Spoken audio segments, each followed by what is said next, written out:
नमस्कार दोस्तों, स्वागत है आपका अपने YouTube channel Binu education point में। दोस्तों, बिहार पुलिस ऑपरेटर भर्ती यानी रेडियो ऑपरेटर भर्ती, इसका एग्ज़ाम जो है 28 जून को है, मतलब रविवार को इसका एग्ज़ाम है। और ध्यान रखेंगे 993 पोस्ट है, लगभग 5000 आपका जो है रिजल्ट आने वाला है। ठीक है, अगर आप बढ़िया से इस पर समय दे देते हैं 3 से 4 दिन, तो आपका आराम से रिजल्ट हो जाएगा। क्योंकि बहुत सारे लोग ऐसे हैं जो एग्ज़ाम देने नहीं जा रहे हैं। आपसे हम ये सबसे पहले दोस्तों रिक्वेस्ट करेंगे कि जो भी एग्ज़ाम देने नहीं जा रहे हैं, बहुत बड़ा गलती कर रहे हैं। एग्ज़ाम सबसे पहले जाना है आप लोगों को देने के लिए, चाहे कहीं भी सेंटर दे, क्या पता इसी में आपका नौकरी लग जाए। इसीलिए सभी लोग एग्ज़ाम देने जाएंगे।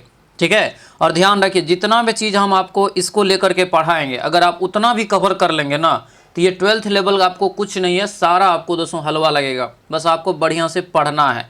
प्रैक्टिस सेट यहाँ पर ये चौथा हम लोग लगाएंगे। इससे पहले जो है 1 से 3 तक इसका हम करवा चुके हैं, ध्यान रखेंगे। और इससे बेटर प्रैक्टिस सेट अभी नहीं है अगर बोलिएगा तो, क्योंकि दोस्तों इसमें पूर्णतः दोस्तों सिलेबस को फोकस किया गया है। यानी कि जो है जो 12th लेवल का जो फिजिक्स है, केमिस्ट्री है, उसके आधार पे सारा क्वेश्चंस को इसमें दिया गया है। मैथ तक का क्वेश्चन सेम टू सेम दिया गया है। ठीक है, तो इसीलिए इस प्रैक्टिस सेट को बढ़िया से लगा लेंगे। इसमें टोटल 15 प्रैक्टिस सेट है, तो हम एग्जाम से एक दिन पहले समाप्त कर देंगे। चाहे उसके लिए हमको 2-3 वीडियो काहे न डालना पड़े एक दिन में, लेकिन हम डालेंगे और आपका जो है पूरा ये चीज़ों को ख़त्म करेंगे। साथ में 1:30 बजे वाला क्लास कोई मिस मत करेगा, बहुत ज़रूरी क्लास वो रहता है। उसके बाद जो हम रात में क्लास अभी ले रहे हैं 8 बजे, कोई भी मिस मत करिएगा, क्योंकि दोस्तों इसके लिए बहुत सारा मेहनत अभी चल रहा है, बहुत सारा। ठीक है, तो सभी लोग इस रेडियो वाला क्लास जो है, रेडियो ऑपरेटर का क्लास कोई मिस नहीं करेंगे, अच्छे से करेंगे। ये जो है सुबह में 7 बजे आपको क्लास होता है। अब होगी नौकरी पक्की, कंफर्म होगा, बस आप लोग अच्छे से रिवीजन करना है। प्रैक्टिस सेट नंबर 4 लगाएंगे। ठीक है, 1 से 3 तक नहीं लगाएं तो आपको डिस्क्रिप्शन में जो है उसका लिंक दिया हुआ है, नहीं तो आप जो है यूट्यूब पे प्लेलिस्ट में जाएंगे, मिल जाएगा, वहाँ से रिवीजन, क्विक रिवीजन आपको कर लेना है। ठीक है, इस वीडियो का अंत तक अच्छे से करिएगा, बहुत ही इंपॉर्टेंट आपको ये क्लास रहने वाला है। ठीक है, तो चलिए सो क्लास को शुरू करते हैं। क्लास को शुरू करने से पहले जो भी चैनल पर नए हैं, चैनल को जरूर सब्सक्राइब कर लीजिएगा, और इस वीडियो को दोस्तों जो है लाइक और शेयर जरूर कर दीजिएगा, और कॉमेंट सभी लोग जरूर करिएगा कैसा रहा क्लास। ठीक है, और दोस्तों कॉमेंट में ये भी बताइएगा कितना आपका स्कोर आ रहा है। ठीक है, और कैसा आपका तैयारी है, सारा चीज़ आप कमेंट में ज़रूर लिखेंगे। तो चलिए दोस्तों आज के इस क्लास को हम लोग शुरू करते हैं। तो चलिए दोस्तों आज के इस क्लास को हम लोग यहाँ पर शुरू करते हैं। देखिए, पहला क्वेश्चन क्या है कि प्राचीन काल में अवध को किस नाम से जाना जाता था। तो अवध को दोस्तों जो है हम लोग प्राचीन काल में जो जानते थे, जिस समय में जो है 16 महाजनपद में विभाजित किया गया था भारतवर्ष को, तो उस समय हम लोग जानते थे कौशल के नाम से। आंसर क्या होगा, तो ये ए ऑप्शन इसका राइट आंसर होगा, तो ये ए यहाँ से याद रखेंगे। ठीक है, अगला क्वेश्चन यहाँ पर है कि कुब्बत उल इस्लाम मस्जिद निम्नलिखित में से किस ऐतिहासिक स्मारक के निकट स्थित है। तो ये जो हो जाएगा आपको कुतुब मीनार, यानी ऑप्शन ए होगा।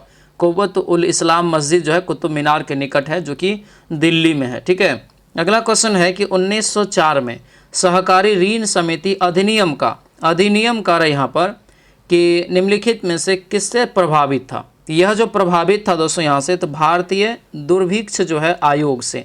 आंसर क्या होगा, तो ये सी इसका करेक्ट आंसर हो जाएगा।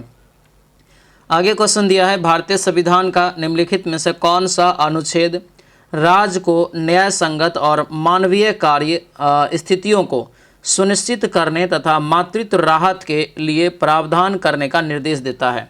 तो 4 का हमारा राइट आंसर होगा अनुच्छेद 42, यानी ऑप्शन क्या होगा, तो ये बी ऑप्शन राइट आंसर होगा, अनुच्छेद 42।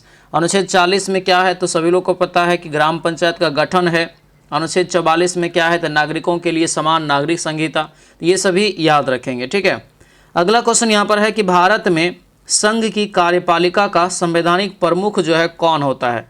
संघ की कार्यपालिका का प्रमुख जो है संवैधानिक कौन होता है। 5 का राइट आंसर ये राष्ट्रपति हो जाएगा। आंसर क्या होगा, तो ये ए हो जाएगा, राष्ट्रपति। राष्ट्रपति पद जो है अनुच्छेद 52 में आपको दिया गया है। ठीक है, अगले क्वेश्चन पर आते हैं। क्वेश्चन है कि डैश झील एशिया की सबसे बड़ी ताजे पानी की झील में से एक है।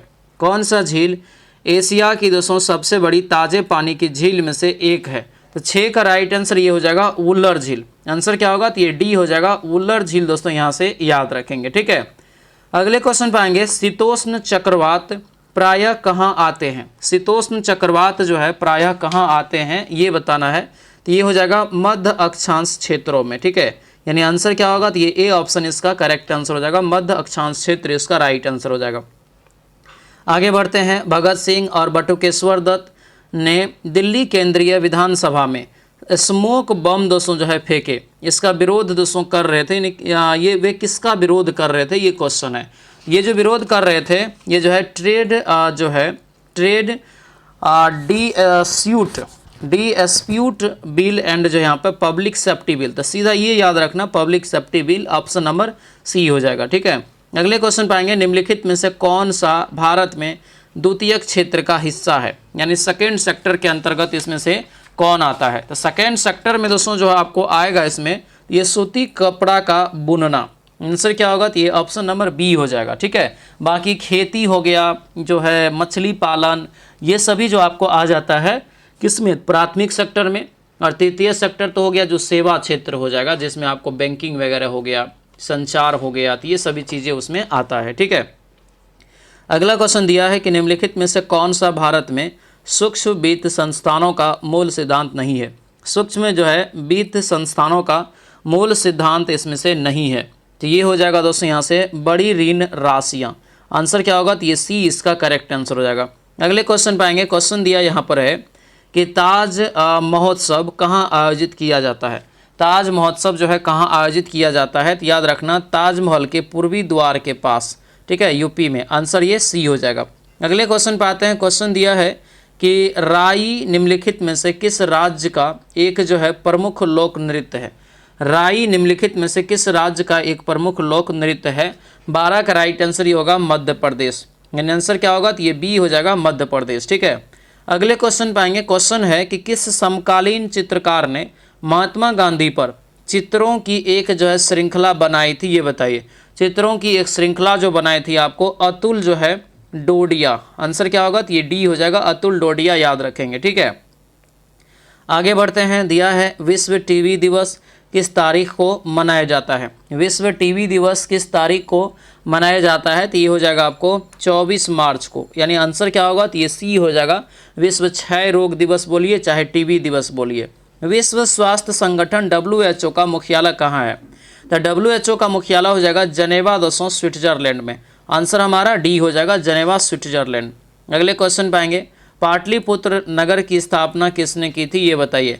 पाटलिपुत्र नगर की स्थापना जो है 16 का हो जाएगा, ये उदयन के द्वारा किया गया था, ऑप्शन ये बी करेक्ट आंसर हो जाएगा। ठीक है, अगले क्वेश्चन पाएंगे, क्वेश्चन यहाँ पर दिया है कि निम्नलिखित में से कौन सा थर्मल पावर प्लांट बिहार में नहीं है। तो बिहार में नहीं है दोस्तों, तो देखिए मुजफ्फरपुर है, बरौनी है, कहलगांव है, औरैया दोस्तों ये यूपी में है, आंसर क्या होगा, सी हो जाएगा। अगले क्वेश्चन पाएंगे, दिया है 1930 में बिहार में किसान आंदोलन का नेतृत्व जो है किसने किया था। तो किसान आंदोलन का नेतृत्व जो किया गया था, याद रखेंगे 18 का राइट आंसर ये बी हो जाएगा आपको स्वामी सहजानंद सरस्वती। ठीक है, यानी आंसर बी इसका राइट आंसर होगा। और प्रांतीय किसान सभा की जो स्थापना इन्होंने किया था ये आपको 1929 में किया था, और अखिल भारतीय किसान सभा की स्थापना 1936 में किया था लखनऊ में। ठीक है, अगला क्वेश्चन यहाँ पर है कि कोशिका के किस भाग में जो है लाइकोलिसिस जो है लाइकोलिसिस की क्रिया होती है। लाइकोलिसिस की क्रिया जो होती है आपको कोशिका द्रव में, आंसर ये ए हो जाएगा, ए याद रखना। कीट जो है सांस लेते हैं किसके द्वारा, कीट जो दोस्तों सांस लेते हैं किसके द्वारा, तो ये हो जाएगा आपको जो है श्वास रंध्र के द्वारा, आंसर नंबर सी इसका करेक्ट आंसर हो जाएगा। अगले क्वेश्चन पाते हैं, निम्नलिखित में से कौन सा एक प्राकृतिक परितंत्र नहीं है। कौन सा एक प्राकृतिक परितंत्र नहीं है, तो ये हो जाएगा बगीचा। बगीचा तो लोग लगाते हैं, है ना, इसमें आप पेड़ पौधा सब लगाते हैं सभी प्रकार के, आंसर क्या होगा, डी हो जाएगा। अगला क्वेश्चन है पारिस्थितिकी विज्ञान इकोलॉजी किससे संबंधित है। तो इकोलॉजी तो पता ही होगा सभी लोगों को, क्या होगा ये, शारीरिक संरचना और वातावरण से, आंसर क्या होगा, ये सी आपका राइट आंसर होगा। इकोलॉजी दोस्तों यहाँ से याद रखिएगा। ठीक है, आगे बढ़ते हैं कि भारत रैंकिंग 2025 के अनुसार किस संस्था ने लगातार 7वें वर्ष समग्र श्रेणी में अपना शीर्ष जो है स्थान बनाए रखा। तो ये जो होगा आपको यहाँ से भारतीय प्रौद्योगिकी संस्थान Madras, IIT Madras, option number C हो जाएगा। ठीक है, अगले क्वेश्चन पाएंगे, क्वेश्चन यहाँ पर दिया है कि निम्नलिखित में से किस देश ने ओफेक 19 नामक एक जासूसी उपग्रह जो है प्रक्षेपित किया। तो राइट आंसर 24 का हो जाएगा, ये डी इजराइल हो जाएगा, आंसर क्या होगा, डी हो जाएगा इजराइल दोस्तों, यहाँ से याद रखेंगे। ठीक है, आगे बढ़ते हैं कि 30वीं Commonwealth weight lifting championship 2025 Ahmedabad में संपन्न हुए। भारत ने कुल कितने पदक के साथ पदक तालिका में शीर्ष स्थान दोस्तों जो है हासिल किया? तो 25 का राइट आंसर हमारा हो जाएगा ये 40, आंसर बी हो जाएगा। अब यहाँ से दोस्तों जो है आपको फिजिक्स का 25 क्वेश्चन, फिर हम लोग फिजिक्स का उसके बाद केमिस्ट्री का 25 क्वेश्चन जो है लगाएंगे, यानी पूर्णतः सिलेबस पर है। एग्जाम से पहले ये पूरा सेट का रिवीजन जरूर कर लीजिएगा। याद रखिएगा 3 सेट हम आपको करवा दिए हैं, 1 से 3 तक हो चुका है, ठीक है। अगर आप नहीं किए हैं तो उनका जा करके क्विक रिवीजन आप फास्ट में कर लीजिएगा, ठीक है। इन सभी का PDF आपको टेलीग्राम पर दे देते हैं, तो टेलीग्राम सब लोग ज्वाइन कर लेंगे। टेलीग्राम का लिंक इस वीडियो के डिस्क्रिप्शन बॉक्स में दिया है, वीनू एजुकेशन पॉइंट से, यानी सेम जो यूट्यूब चैनल का नाम है वही टेलीग्राम चैनल का नाम है। और जितने VVI क्वेश्चंस हो गया, VVI पॉइंट्स हो गया, कोई नोटिस हो गया, सारा वीडियो का लिंक हो गया, सब आपको उसमें आते रहता है, ताकि आपकी जो है कोई भी क्लास और कोई भी PDF का सॉल्यूशन आपको ना छूटे, ठीक है। तो सब लोग टेलीग्राम को ज्वाइन कर लेंगे। चलिए 26 पे आइए, दिया है 4.6 जो है kWh बराबर क्या होगा।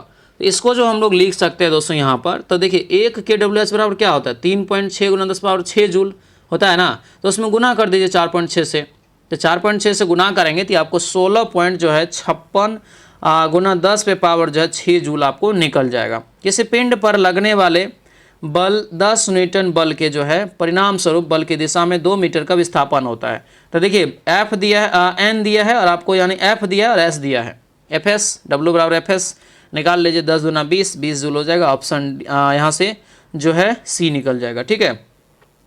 आगे बढ़ते हैं। क्वेश्चन दिया है कि 2 पिंडों के बीच गुरुत्वाकर्षण बल F है, यदि उसमें उनमें से किसी एक पिंड का द्रव्यमान उसके प्रारंभिक मान से 4 गुना तक बढ़ा दिया जाए, तो अब पिंडों के बीच का गुरुत्वाकर्षण बल क्या होगा? तो गुरुत्वाकर्षण बल जो है दोस्तों यहाँ पर हो जाएगा ये 4F, आंसर यहाँ से C हो जाएगा, ठीक है। अगले क्वेश्चन पे आएंगे। क्वेश्चन यहाँ पर दिया है कि जहाज़ों की गति में वृद्धि डैश पर आधारित है। जहाज़ों की गति में वृद्धि जो है किस पर आधारित है ये बताइए।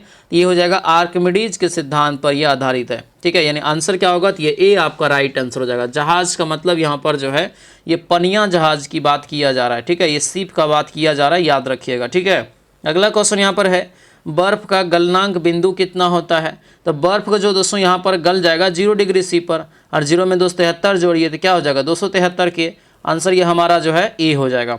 अनुदैर्ध्य तरंग में कण संचारण की दिशा में डैश कंपन करते हैं, क्या कंपन करते हैं? तो ये हो जाएगा हमारा समांतर, आंसर क्या होगा डी, इसका राइट आंसर हो जाएगा। आगे बढ़ेंगे। दिया यहाँ पर कैसा वहाँ पे जो संचरण होता है तो समांतर होता है, और जो अनुप्रस्थ में होता है वो लंबवत होता है, ठीक है। 0.1 सेकेंड अवधि वाली ध्वनि तरंग की आवृत्ति कितना होगा? तो ये कितना हो जाएगा, n बराबर 1/t होता है, तो 1/0.1 करेंगे तो कितना हो जाएगा 1/0 जो है 1, 0 पॉइंट कितना 0.1 है, तो दशमलव उड़ाएंगे 00, यहाँ से क्या हो जाएगा, तो ये 100 निकल जाएगा, 100 हर्ट्ज, इसका राइट आंसर ऑप्शन C हो जाएगा। अगला क्वेश्चन यहाँ पर है कि निम्नलिखित में से किसी प्रकाश के परिकिरणन की घटना का उपयोग करके नहीं समझाया जा सकता है। प्रकाश की परिकिरणन की कौन सी घटना नहीं है इसमें से? ये हो जाएगा तारों का टिमटिमाना। तो तारा जो टिमटिमाता है प्रकाश के वायुमंडलीय अपवर्तन के कारण, है ना।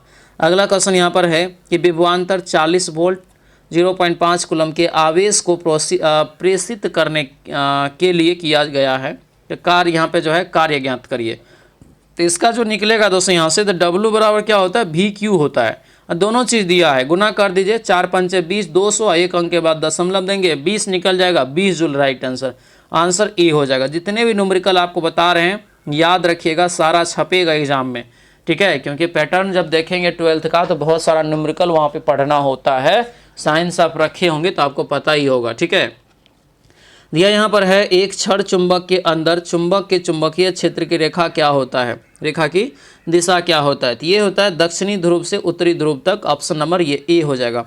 MOS का पूर्ण रूप क्या होता है, फुल फॉर्म? MOS का फुल फॉर्म हो जाएगा दोस्तों यहाँ से A, metal oxide semiconductor, answer number A हो जाएगा। सितारों में प्लाज्मा बनने का दोस्तों कारण तो क्या होगा यहाँ से, सितारा तो उच्च तापमान, आंसर ये ए हो जाएगा। पदार्थ की चतुर्थ अवस्था। आगे बढ़ते हैं। थॉमस जो है क्लिफर्ड अल्बर्ट ने डैश का आविष्कार किया है, इसमें से किसका आविष्कार किया? तो ये जो है क्लिनिकल जो है थर्मोमीटर का, आंसर नंबर बी इसका करेक्ट आंसर हो जाएगा। अगला क्वेश्चन दिया है कि निम्नलिखित में से कौन सा कथन संतुलन के संबंध में सही है? संतुलन के संबंध में सही है। तो ये हो जाएगा हमारा ए। संतुलन वह स्थिति है जहाँ किसी भी परिवर्तन की जो है प्रवृत्ति नहीं होती है। ऑप्शन हमारा ए जो है करेक्ट आंसर हो जाएगा। अगले क्वेश्चन पर आइए, दिया है भाप इंजन निम्नलिखित में से किस वैज्ञानिक सिद्धांत पर कार्य करता है। भाप इंजन निम्नलिखित में से किस वैज्ञानिक सिद्धांत पर कार्य करता है। तो ये हो जाएगा ऊष्मागतिकी के नियम पर। आंसर नंबर बी इसका करेक्ट आंसर हो जाएगा। इनमें से करेक्ट कौन सी राशि सदिश जो है नहीं है, कौन सी राशि सदिश राशि नहीं है। ये हो जाएगा हमारा शक्ति। आंसर क्या होगा, ये ए आपका करेक्ट आंसर हो जाएगा। अगले क्वेश्चन पर आते हैं। क्वेश्चन दिया है कि एक लड़की एक ट्रॉली को जो है नियत बल F से दूरी S तक धकेलती है, उसके द्वारा किया गया कार्य। तो यहाँ पर जो कार्य दोस्तों होगा तो ये C हो जाएगा, आपको जो है F/S निकल जाएगा ये, ठीक है। आंसर C हो जाएगा। शून्य दिया है कि कार्य शून्य होने की स्थिति में विस्थापन और लगाए जाने वाले बल के बीच का कोण, जब दोस्तों थीटा का मान 90 रखेंगे, ठीक है। थीटा का मान जब आप इसका दोस्तों सही करें 42 का जो है ना, ये आपको W बराबर FS होता है ना, तो ये FS हो जाएगा, यानी ऑप्शन डी होगा। ये फार्मूला पूछा था, ठीक है, यहाँ पे थोड़ा मिस्टेक है। इसका C होगा यहाँ से, यानी 43 का C होगा। जब आप जैसे कॉस क्या होता है FS कॉस थीटा, कॉस 90 का मान कितना होता है 0, तो किया गया काम भी क्या हो जाएगा 0 हो जाएगा। यही कह रहा है कि कार्य जब शून्य होने की स्थिति में, तो यहाँ पर आपको जो है विस्थापन और लगाए गए बल के बीच का कोण 90 डिग्री का होगा। यहाँ पर जो आपको डायरेक्ट वर्क पूछा था, फार्मूला पूछा था, तो आपको जो है क्या हो जाएगा, तो ये नहीं होगा। तो आंसर यहाँ से डी इसका सही होगा, W बराबर FS यहाँ पर ध्यान रखिएगा, ठीक है। अगला क्वेश्चन यहाँ पर है कि प्लांक नियतांक का मान जूल्स सेकेंड में होता है। क्या होता है, जूल सेकेंड में होता है। तो 44 का राइट आंसर हो जाएगा। आपको कितना होता है यहाँ पर, तो 6.67 × 10 पे पावर जो है आपको -34 जूल सेकेंड इसका राइट आंसर हो जाएगा। सभी मूल जो है बलों में सबसे दुर्बल बताइए। सभी मूल बलों में सबसे दुर्बल यहाँ पे हो जाएगा डी, गुरुत्वीय बल हो जाएगा। ऑप्शन नंबर डी इसका क्या होगा, करेक्ट आंसर हो जाएगा, ठीक है। आगे बढ़ते हैं। क्वेश्चन दिया है कि एक पुल से एक पत्थर को नदी से स्वतंत्र रूप से छोड़ दिया जाता है। यह नदी में जल के सतह को स्पर्श करने में 5 सेकंड लेता है। जल के सतह से दोस्तों पुल की जो है ऊंचाई ज्ञात करिए। पुल की ऊंचाई यहाँ पर कह रहा है कि ज्ञात करिए। तो 46 का जो है हमारा राइट आंसर क्या होगा, तो ये ए हो जाएगा, 12.5 मीटर। आंसर नंबर ए हो जाएगा। अगले क्वेश्चन पाएंगे, दिया है कि कौन सी विद्युत चुंबकीय तरंग नहीं है। कौन सी विद्युत चुंबकीय तरंग नहीं है, तो ये हो जाएगा ध्वनि। आंसर क्या होगा, तो ये सी आपका राइट आंसर हो जाएगा। अगले क्वेश्चन पे आते हैं। क्वेश्चन है कि दिया है कि 40 सेंटीमीटर फोकस दूरी के उत्तल दर्पण से एक वस्तु कितनी दूरी पर रखी जाए कि प्रतिबिंब की आकार जो है वस्तु के आकार का आधा प्राप्त होगा। क्या होगा, आधा प्राप्त होगा। इस केस में दोस्तों आपको सेम रखना पड़ेगा। आंसर यहाँ से जो है सी आपका ये करेक्ट आंसर हो जाएगा। 40 जो है सेंटीमीटर पर रखना पड़ेगा। अगला यहाँ पर है, जो भी दोस्तों ये बैच ज्वाइन नहीं किए हैं तो सुनहरा मौका है आपके पास, ये बैच ज्वाइन कर लीजिएगा, ठीक है। ये बैच ज्वाइन कर लेंगे। प्रहार बैच 2.0 बिहार पुलिस की नई भर्ती आने वाला है, उसके लिए ये रामबाण साबित होगा, ठीक है। तो इसको ज्वाइन कर लेंगे। 199 रुपया अभी इसका चार्ज है। इसको चार्ज अभी ऑफर में चल रहा है, ये फीस में आप जा करके ले लीजिएगा। ऑफर समाप्त होने ही वाला है, ध्यान रखिएगा, ठीक है। एप्लीकेशन पे ये क्लास होता है। एप्लीकेशन का लिंक इस वीडियो के डिस्क्रिप्शन बॉक्स में दिया हुआ है, नहीं तो इस नंबर पे आप व्हाट्सएप मैसेज करेंगे तो हम आपको एप्लीकेशन का लिंक भी भेज देंगे। प्रहार बैच 2.0 बेहतरीन बैच है, फाउंडेशन बैच है, ठीक है। चलिए क्वेश्चन यहाँ पर देखिए क्या दिया है। यदि किसी स्प्रिंग से धारा प्रवाहित कराई जाए तो स्प्रिंग डैश होती है, तो स्प्रिंग करा यहाँ पर क्या होती है। राइट आंसर हमारे दोस्तों क्या होगा 49 का, तो ये हो जाएगा आपको बी, संकुचित हो जाएगा। आंसर नंबर बी इसका राइट आंसर हो जाएगा। अगले क्वेश्चन पाते हैं। सीवी रमन को किस क्षेत्र में नोबेल पुरस्कार दिया था। भौतिकी के क्षेत्र में रमन प्रभाव का इन्होंने खोज किया था और 1930 में इसको जो है नोबेल पुरस्कार से सम्मानित किया गया था, ठीक है। लोहे में जंग लगना इनमें से किसका सामान्य उदाहरण है। लोहे में जंग लगना इनमें से किसका सामान्य उदाहरण है, तो ये हो जाएगा आपको रासायनिक परिवर्तन का। आंसर क्या होगा, ये डी हो जाएगा, ठीक है। अगला क्वेश्चन यहाँ पर है कि 540 ग्राम ग्लूकोज में उपस्थित मोलों की संख्या कितनी होगी। 540 ग्राम मोलों में नहीं 540 ग्राम ग्लूकोज में उपस्थित मोलों की संख्या बताइए कितना हो जाएगा। ये होगा यहाँ से कितना, तो ये हो जाएगा आपको 3। ऑप्शन नंबर ये ए आपका राइट आंसर हो जाएगा। आगे बढ़ते हैं। क्वेश्चन दोस्तों दिया है कि सोडियम कार्बोनेट का आणविक द्रव्यमान क्या होता है। सोडियम कार्बोनेट का आणविक द्रव्यमान जो हो जाएगा ये आपको 106 हो जाएगा। कितना 106 हो जाएगा, आंसर डी हो जाएगा यहाँ से। अब क्या करना है इसमें पता है, ये जो होता है फार्मूला Na2CO3, इस सब को जोड़ दीजिए, आणविक जो है आपको द्रव्यमान निकल जाएगा। ठीक है, हमने इसके द्रव्यमान को सबको जोड़ना है, ये आपको डी निकलेगा। एक तत्व के जो है आइसोटॉप की द्रव्यमान जो है संख्या इतना है, नाभिक में इतना न्यूट्रॉन है, तो इसकी परमाणु संख्या तो घटा लीजिए। तो जब हम 298 में से 196 घटाएंगे तो कितना बचेगा जी, 102 बचेगा। 102 ही हमारा राइट आंसर हो जाएगा। ठीक है, आगे बढ़ते हैं। कौन यहाँ पर विसरित नहीं होगा, इनमें से कौन जो है विसरित नहीं होगा ये बताइए। तो इसका राइट आंसर हो जाएगा ये मेथी पाउडर, आंसर नंबर डी हो जाएगा मेथी पाउडर। ठीक है, अगला क्वेश्चन है, प्रोपेन अणु में जो है 3 कार्बन परमाणुओं द्वारा जो है सभी हाइड्रोजन परमाणुओं के साथ कुल कितने इलेक्ट्रॉन जो है कि साझा की जाती है, कुल कितने इलेक्ट्रॉनों की साझा जो है आपको की जाती है, ये पूछा जा रहा है। तो 56 का राइट आंसर ये हमारा ए हो जाएगा, 8 हो जाएगा। क्या होगा ये 8, यहाँ से इसका जो क्या होगा राइट आंसर हो जाएगा। ठीक है, अगला दिया है, दी गई अभिक्रिया में डैश अपचायक के रूप में कार्य करता है। कौन इसमें अपचायक के रूप में कार्य करता है, तो ये हो जाएगा हमारा डी। ठीक है, ये ऑप्शन नंबर डी हो जाएगा CO। धातुओं की सक्रियता श्रेणी के अनुसार कौन सा धातु युग्म मूल अवस्था में पाया जाता है, मूल अवस्था में दोस्तों पाया जाता है, तो ये हो जाएगा हमारा सी, यानी गोल्ड और आपको जो है प्लेटिनम। आंसर ये सी हो जाएगा, गोल्ड और प्लेटिनम याद रखेंगे। ठीक है, अगले क्वेश्चन पे आते हैं। क्वेश्चन यहाँ पर है कि निम्नलिखित में से कौन से दुर्बल अम्ल है, तो दुर्बल अम्ल इसमें से दोस्तों चुनेंगे तो ऑप्शन नंबर ए निकल जाएगा। ठीक है, अगला क्वेश्चन यहाँ पर है कि निम्नलिखित में से कौन सा पदार्थ जल में घुलने पर हाइड्रा ऑक्साइड आयनन उत्पन्न करेगा, हाइड्रा ऑक्साइड उत्पन्न करेगा, तो हो जाएगा अमोनिया। आंसर सी हो जाएगा। दोस्तों आपसे रिक्वेस्ट है, जो भी चैनल पे नए हैं चैनल को जरूर सब्सक्राइब कर लीजिएगा और इस वीडियो को लाइक कर दीजिएगा। और आप लोग कमेंट नहीं करते हैं, आपसे रिक्वेस्ट है कि कमेंट जरूर करिएगा। ये सीरीज, ये सेशन कैसा लग रहा है, क्या आपका जो है दिक्कत है, कैसे आपको जो है मतलब कि कवर करना चाहिए, सब जो भी आपके मन में है कमेंट बॉक्स में लिखिए। ठीक है, ताकि हम उसका जो है रिप्लाई अच्छे से दे सके। ठीक है, क्योंकि देखिए कनेक्टिविटी तभी होता है जब आप कमेंट करते हैं, तो कमेंट सभी लोग जरूर करिएगा और इस वीडियो को शेयर भी थोड़ा सा कर दीजिएगा। ठीक है, देखिए साधारण जो है नमक के विलयन के निर्माण के लिए सोडियम हाइड्रोक्साइड के साथ अभिक्रिया करता है, ये बताइए। राइट आंसर दोस्तों यहाँ पे होगा क्या, तो ये हो जाएगा यहाँ से सी, ये हो जाएगा हाइड्रोक्लोरिक अम्ल। यही हाइड्रोक्लोरिक अम्ल है जो आपको एक तरीका से जो है पाचन क्रिया में भी आपको क्या करता है, सहायता करता है। ठीक है, न्यूलैंड ने अष्टक की जो है तुलना किससे किया था, न्यूलैंड ने अष्टक की तुलना दोस्तों जो है ये सी होगा, संगीत के स्वर से किया था। जो आप जानते हैं ना, सारे गामा पा धा नी सा जो होता है, उससे दोस्तों इन्होंने जो है संगीत की धुन जो होता है उनसे इनकी तुलना किया था। ये क्वेश्चन हालांकि आपको हम कई बार बताए भी हैं। ठीक है, आंसर सी हो जाएगा। अगला क्वेश्चन है यहाँ पर कि किसी भी जो है समान समूह में मौजूद तत्व के डैश एक समान होती है, डैश एक समान होती है। 63 का राइट आंसर दोस्तों हमारा बी होगा, संयोजी इलेक्ट्रॉन आपको हो जाएगा, ऑप्शन नंबर ये बी हो जाएगा। आगे बढ़ते हैं, डैश आवर्त सारणी का सर्वाधिक जो है विद्युत ऋणात्मक तत्व है।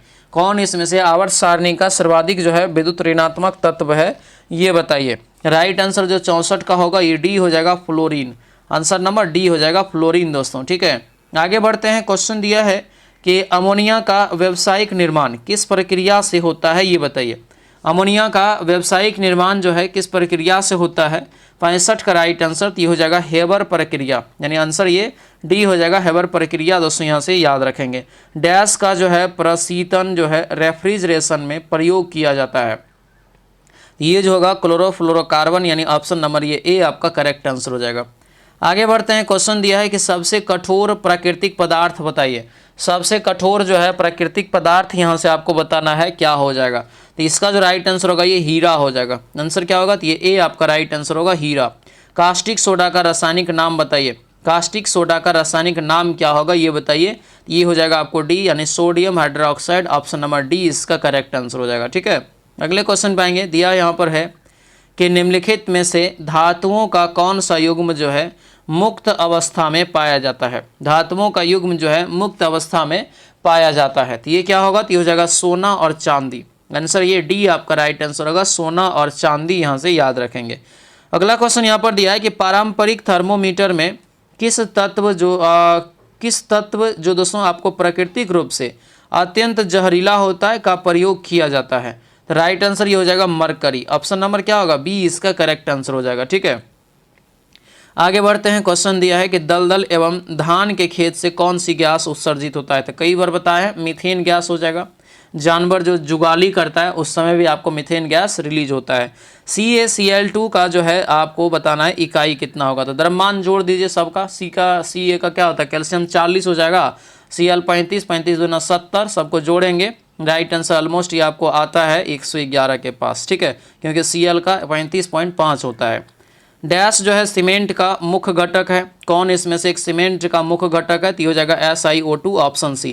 कौन सा सूत्र जो है असंतृप्त कार्बन यौगिक से संबंधित है, तो ये हो जाएगा हमारा दोस्तों C2H4 हो जाएगा, ऑप्शन सी हो जाएगा। अगला क्वेश्चन है, अम्ल और क्षार के बीच होने वाली उस अभिक्रिया को क्या कहा जाता है जिसके परिणाम स्वरूप लवण और जल बनता है। ये जो आपको होगा यहाँ से ए हो जाएगा, उदासीनीकरण अभिक्रिया कहलाता है, यानी आंसर हमारा ए जो है राइट हो जाएगा। ठीक है, अब यहाँ से मैथ है, देखिए अंतिम समय है, मैथ को उतना जो दोस्तों सॉल्व करेंगे तो वीडियो भी लंबा हो जाएगा, फिर आपको जो है समय भी दोस्तों ज़्यादा लग जाएगा। आपको क्या करना है, तो बस आप रिवीजन अंतिम समय में करिए, थोड़ा बहुत सूत्र सबको जो है इसमें देखिए। इंटरबेस पे जो सवाल होता है बहुत सारा दोस्तों आप भूल भी जाते हैं, इसीलिए ध्यान रखिएगा। इसका राइट आंसर बताते हैं 76 का बी हो जाएगा। 77 का मिला लेंगे जो बनाते हैं अपना, तो ये आपको जो है 77 का बी हो जाएगा। 78 का दोस्तों यहाँ पर जो है 78 बी हो जाएगा, 78 बी, और जो यहाँ पर है 78 का सी होगा यहाँ से। ठीक है, सी हो जाएगा, क्योंकि यहाँ पर ये जो है संयुक्त समुच्चय के बारे में असंयुक्त, तो ये हो जाएगा 79 का यहाँ से बी होगा, और 80 का दोस्तों जो है आपको सी निकलेगा, 80 का सी हो जाएगा। 81 का यहाँ पे मिला लेंगे अपना बना के सभी लोग, तो आपको जो है, और जो हम PDF देते हैं ना टेलीग्राम में, उसमें देखिएगा आपको मैथ का भी सॉल्यूशन है। तो कोशिश ये करिए कि आप जो है मैथ का सॉल्यूशन बढ़िया से कर लें। ठीक है, ये चीज़ ध्यान रखिएगा। मैथ का सॉल्यूशन जो है उसको जरूर देख भी लीजिएगा ना, तो बहुत सारा चीज़ें आपको जो है माइंड में रिकवर होगा। ठीक है, 82 का सी निकल जाएगा, 83 का दोस्तों यहाँ से आपको बी हो जाएगा, और 84 का यहाँ से राइट आंसर ए निकलेगा। ठीक है, 85 का जो बना रहे हैं, तो यहाँ पे वीडियो को पॉज करके भी आप बना सकते हैं, जिसके पास PDF नहीं है, हालांकि PDF आपको टेलीग्राम में है। आंसर यहाँ से सी हो जाएगा। उसके बाद 86 का देखेंगे, 86 का आपको डी हो जाएगा। 87 का क्या होगा राइट आंसर, तो ये आपको 87 का बी हो जाएगा, 88 का ए हो जाएगा। 89 का जो है डी हो जाएगा, 89 डी, 90 डी, और ये सब आपको तो बनाना चाहिए। ये सब तो आपको एक तरीक़ा से इधर का हो गया, जो जनरल कंपटीशन सब में आप पढ़ाई करते हैं, है ना। इसको निकालेंगे तो आपको 500 निकल जाएगा। चतुर्थ समानुपाती तो जानवे करते हैं BC/A होता है, तो यानी इन दोनों गुना करके 15 से भाग देंगे तो निकल जाएगा 8। अगला यहाँ पे है, इसको दोस्तों बनाएंगे मिश्रण से संबंधित, ये आपको जो है सवाल है। राइट आंसर जो 83 का होगा ये ए हो जाएगा। 84 का आपको जो है सी निकल जाएगा। 85 का राइट 83 नहीं 93, और यहाँ से 95 का राइट आंसर आपको ये सी निकल जाएगा। 96 का राइट आंसर आपको दोस्तों जो है डी हो जाएगा। 97 का राइट आंसर आप निकालेंगे, 97 का भी आपको डी निकलेगा। 98 का जो है आपको डी निकलेगा, 98 का भी डी हो जाएगा। और जो है यहाँ पर 99 का बी हो जाएगा। और 90 का दोस्तों यहाँ से जो आप बनाएंगे, तो 90 का यानी 100 का जो है आपको निकालेंगे, तो आपको ये आपको ए निकल जाएगा। ठीक है, तो ये आपका दोस्तों यूथ पब्लिकेशन का चौथा सेट था। ठीक है, एग्ज़ाम से एक दिन पहले कोशिश रहेगा मेरा कि ये पूरा कंप्लीट सेट करवा दे। 15 इसमें टोटल आपको सेट दिया गया है। ठीक है, तो आप टेंशन नहीं लीजिए, बस अच्छे से रिवीजन करिए, पढ़ाई करिए। बाकी सभी लोग कमेंट जरूर करिएगा, बहुत सारे लोग कमेंट्स नहीं करते हैं, कमेंट जरूर करिएगा। वीडियो को शेयर जरूर कर दीजिएगा और लाइक कर दीजिएगा। ठीक है, चलिए मिलते हैं अगले कक्षा में। सभी लोगों का बहुत बहुत धन्यवाद। जय हिंद।